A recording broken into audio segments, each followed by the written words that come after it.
সম্মানের জায়গায় রেখে তারপরে ইনশাল্লাহ হারাই যেতে চাই। আল্লাহ হাফেজ সবাইকে, আবারও দেখা হবে। আমি আড়ালে ছিলাম, খুব ভালো ছিলাম, খুব শান্তিতে ছিলাম, গেমের ভিডিও বানাইতেছিলাম না। এটা সময় ছিল ভিউজের জন্য যা খুশি তাই করতেছিলাম, এটা ক্রেজ পাইতেছিলাম, ফেম পাইতেছিলাম, সাবস্ক্রাইবার্স পাইতেছিলাম, টাকা ইনকাম হচ্ছিল। তোমরা একটা বিষয় কি জানো, হয়তোবা এগুলো আমি আর করি না। মানে কিছু পরিবর্তন, কিছু চেঞ্জ, কিছু জিনিস আছে, এগুলো না বলাই থাক। পরিকল্পনা আমি কাউকে বলবো না, শুধু আল্লাহ জানে আর আমি জানি।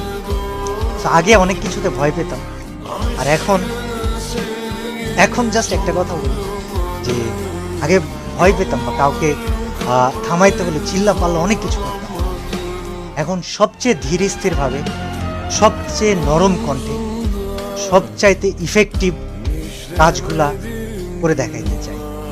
আমার জন্য দোয়া করো, আমার সাথে থাইকো। আর বিশাল অ্যামাউন্ট অফ মানুষ আমাকে প্রশ্ন করতেছে, কল দিতেছে যে ভাই আপনার চ্যানেলের 1800 ভিডিও কোথায় গেল? ওয়েল, কোথায় গেল কি হলো তোমাদেরকে বলবো না, তবে বিষয় হচ্ছে যে একটা পরিকল্পনা ছিল, আছে। আমার জন্য দোয়া করো যেন আমি পরিকল্পনাটা